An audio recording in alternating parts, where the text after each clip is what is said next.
And so this gets you your 15 minutes of fame. I could say the same thing by taking Amber Heard as a client. A little argumentative, don't you think? Oh, hardly. I find that to be purely logical. Thank you. Now, It's been a while since we last made a video on the Johnny Depp and Amber Heard trial. Now, before we get to it, in order to make a big push to 100K subscribers, I'm going to be giving away a pair of Apple AirPod Maxes to a subscriber that turns on our notifications on this channel. If you already have them, then I could give you $500 instead. And now that we got all that out of the way, let's get to it. Since the last time we made a video on this trial, a lot of new information has come out, primarily the fact that Amber Heard actually took the stand, gave her testimony. There were multiple cross-examinations of Amber Heard and Johnny Depp. And for the most part, through all of this, I think the most important story to pay attention to is the fateful incident in 2015 in Australia, where Johnny Depp eventually would sever his finger. Now, it's important to note that there are different stories as to what had happened. And on top of this, the one thing that has been consistent in each and every single story is the fact that Johnny Depp was up out of his mind. I mean, the man was on a ton of drugs that night. He was reportedly drinking, he was reportedly on MDMA, and for the most part, those two drugs taken in combination with each other will result in you just being completely incapable of being able to recount the events that had happened. Now, here's what we know. Johnny Depp apparently cut off his finger as he accused Amber Heard of cheating on the set of London Fields with Billy Bob Thornton, which so far might seem to be the truth. If there's been one thing that Johnny Depp has even admitted to in this entire case, it's the fact that he would get jealous of Amber Heard whenever she had big roles with other actors such as James Franco and Billy Bob Thornton. And I don't think it says it in the case, but I'd assume Jason Momoa as well, but I digress. Now, according to Amber Heard's version of what happened, Johnny Depp, who was drunk and high and on MDMA, smashed several bottles and windows and also slammed a plastic phone against the wall unit, and she claims that a piece of one of the items cut off a portion of the middle finger on his right hand. Now, it gets even more gruesome than this. Apparently, according to Amber Heard, Johnny Depp didn't immediately seek medical attention. Instead, he dipped the remaining stump of his forefinger into a can of dark blue paint that Amber Heard was using for her work, and then smeared the words Billy Bob and Easy Amber on a mirror. And the messed up part is, Johnny Depp doesn't even deny this. He actually says that the dipping of the finger into paint and the writing actually happened. Now, on the other side of the spectrum, Johnny Depp says that the fight was over something completely different, that it wasn't actually from the fact that he was jealous of Amber Heard being on set with Billy Bob Thornton. Rather, Johnny Depp says that the reason why he lost the tip of his middle finger in March of 2015 while he was in Australia, while he was filming Pirates of the Caribbean, was the result of an argument with Amber Heard over a prenuptial agreement. The idea of a prenup was apparently brought up to Amber Heard, and it would springboard into unpleasantness and arguments. If there's one thing that I could believe about this trial in particular, or at least the relationship that Johnny Depp and Amber Heard were in, it's the fact that if they had the tiniest little disagreement with one another, it would result in an absolutely toxic fight, as opposed to just reasonably trying to come to a conclusion on something that they didn't necessarily agree with. Now, according to Johnny Depp, what he would try to do was removing himself from the situation by locking him in a bathroom. And then later on, at a bar, Amber Heard was nowhere around. Johnny Depp, in order to relax himself, poured himself 2 or 3 shots of vodka, which was the first taste of alcohol that he's had in quite some time. Then Amber Heard would come down to the bar and find Johnny Depp there and started screaming, "Oh, you're drinking again. You're a monster." Amber Heard hurled the vodka bottle at him, and it went past Johnny Depp's head. Following that, Johnny Depp would grab a larger vodka bottle to pour another shot. I'm just trying to imagine this situation. Like, imagine if your wife or your girlfriend comes into a bar where you're drinking and says, "Oh my God, you're drinking again, huh?" throws a vodka bottle at you, and you just like duck and then just like look at her and go, and pour yourself another shot. That's at least what's going on in my head. But Johnny Depp's hand would be on the edge of the bar. Amber Heard would throw the larger bottle. It would make contact and shatter everywhere. And as a result of this, Johnny Depp would lose his finger. He would say that I didn't feel the pain at first. What I felt was heat and something dripping down my hand. I looked down and realized that the tip of my finger had been severed, and I was looking directly at my bone sticking out and the meaty portion on the inside of the finger. I don't know what a nervous breakdown feels like, but that's the closest I've ever felt to one. I knew in my mind and my heart that this is not life and no one should go through this. Which brings us to the whole reason why there is a defamation trial to begin with, because Johnny Depp has lost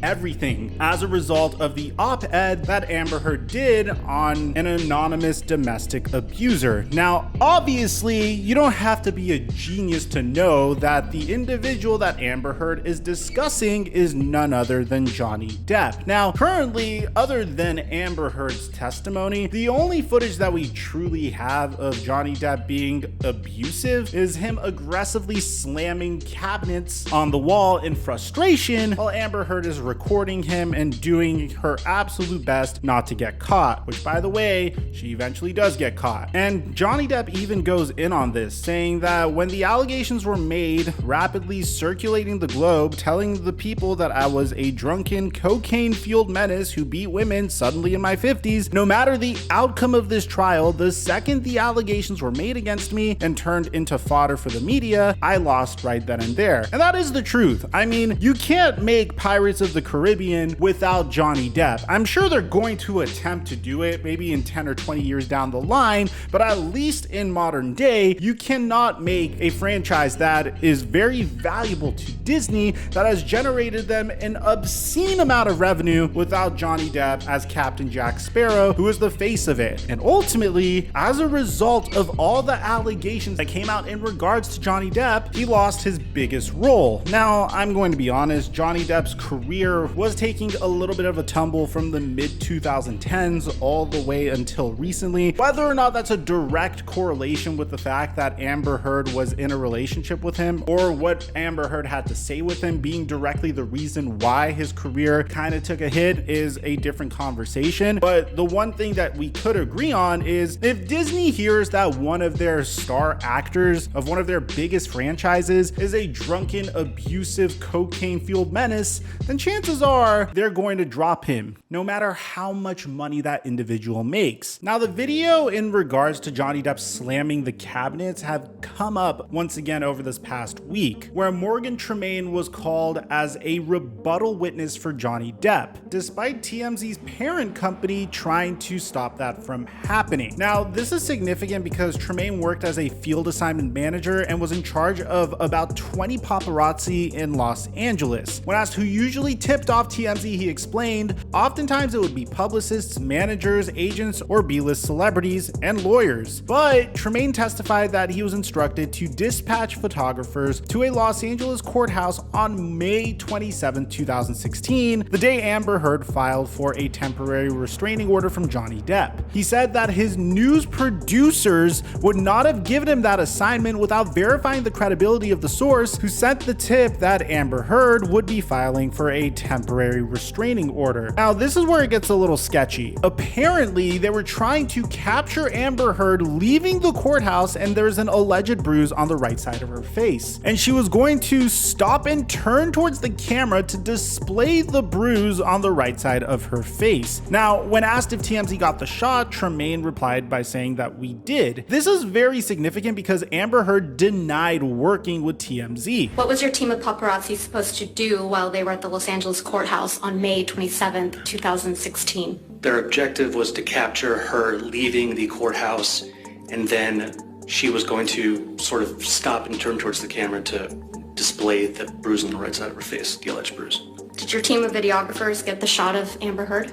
We did. Now, he continues to explain that the video was sent in through our email tip line and that TMZ owns the copyright to the video, explaining that the only way to obtain copyright over media would be if we shot it ourselves. If it was sent to the tip line and the source verified it was from the original copyright owner, and then either purchased from that person or given to us, and then the third option would be if it was directly given to us by the copyright holder, like a direct source. He then explains that Amber Heard was trying to set this entire shot up, saying that it was much shorter than the video that has been played in this trial. There was a bit at the beginning that was played here in which Miss Heard is seemingly sort of setting up the camera and getting into position. And then there's a bit at the end where she's seemingly snickering and looks at the camera. That part was not present in what we received. When he was asked if TMZ had edited the video, he said not even a little. Now, Amber Heard's lawyer would actually cross-examine Tremaine, which probably brought one of my favorite moments in this entire case. You know this case is being televised, right?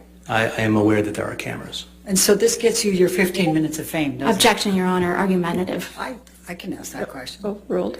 So I stand to gain nothing from this. I'm actually putting myself kind of in the target of TMZ, a very litigious organization, and I'm not seeking any 15 minutes here.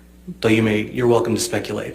I could say the same thing by taking Amber Heard as a client for you. A little argumentative, don't you think? Oh, hardly. I find that to be purely logical. Thank you. No. Bro, with all due respect, I try to remain as objective in my analysis, even though it seems like a large majority of people are siding with Johnny Depp. If there's one thing that this lawyer is definitely going to get is fame, but not necessarily the greatest type of fame. I feel really bad for her. This is a slam dunk case for any lawyer. With all due respect, having a woman that was domestically abused as a lawyer shouldn't necessarily be very difficult for that lawyer to win. But at every turn, it seems like Amber Heard's lawyer came into this case looking unprepared and very confused at times. Now, the interesting thing is, it's very difficult to tell when Amber Heard is telling the truth and when she is lying. And a good example of this is, if you recall, in the very beginning of the defamation trial, Amber Heard brought up Kate Moss. Now, if you don't know who Kate Moss is, she is a renowned supermodel from the United Kingdom who had been in a relationship with Johnny Depp. Now, when this case started, Kate Moss wasn't on the witness list. She wasn't supposed to be part of this case at all whatsoever. But during Amber Heard's testimony, Amber actually brought up Kate Moss's name. And this is the only reason she was called up as a witness. She had a romantic relationship with Johnny Depp in the mid-90s, and Amber Heard referred to Kate Moss when describing an altercation between Johnny Depp and her sister, saying that it reminded her of a rumor that Johnny Depp allegedly pushed Kate Moss down the stairs. I don't hesitate. I don't wait. I just, in my head, instantly think of Kate Moss and the stairs, and I swung at him. So this is two things. This is one, Amber Heard admitting that she was abusive as well, and two, Amber Heard implying that in previous relationships, Johnny Depp must have been abusive as well. Now, Kate Moss sang a completely different tune. We were leaving the room, and Johnny left the room before I did, and there had been a rainstorm, and as I left the room, I slid down the stairs and I hurt my back, and I screamed because I was because I didn't know what had happened to me and I was in pain, and he came running back to help me and carried me to my room and got me medical attention. Bear in mind, this is one of Johnny Depp's exes, and she is coming to Johnny Depp's aid in this absolutely bizarre court case. Now, ultimately, this isn't the best look if you're Amber Heard. We're currently awaiting a verdict at this point, which we'll make a follow-up video on. But Camille Vasquez, who is Johnny Depp's lawyer, probably said it best when she said that you either believe all of it or you believe none of it. Either Amber Heard is a victim of truly horrific abuse, or she's a woman who's willing to say absolutely anything. And this was put very delicately because there's been evidence of Amber Heard saying absolutely anything to get what she wants. And probably the most famous instance is this clip of Amber Heard essentially admitting that the op-ed was about Johnny Depp, which is a gigantic key to this case. Because at the end of the day, this isn't a case necessarily that is directly about abuse. It's a case about defamation. What they're trying to figure out is whether or not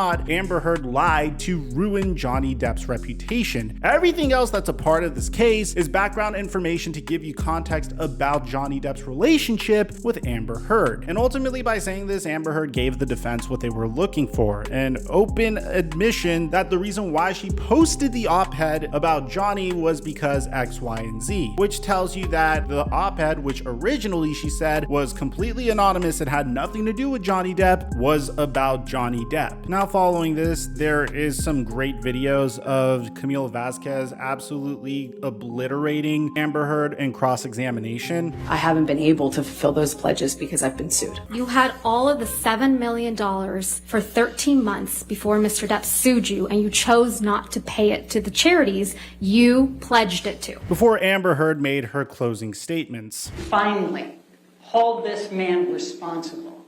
He has never accepted responsibility for anything in his life. You've heard it this whole time. He hasn't admitted to anything. He's blamed everybody in the world, his agent, his manager, his lawyer, Amber, his friends, everybody. But he's never accepted responsibility for a thing he's done in his life.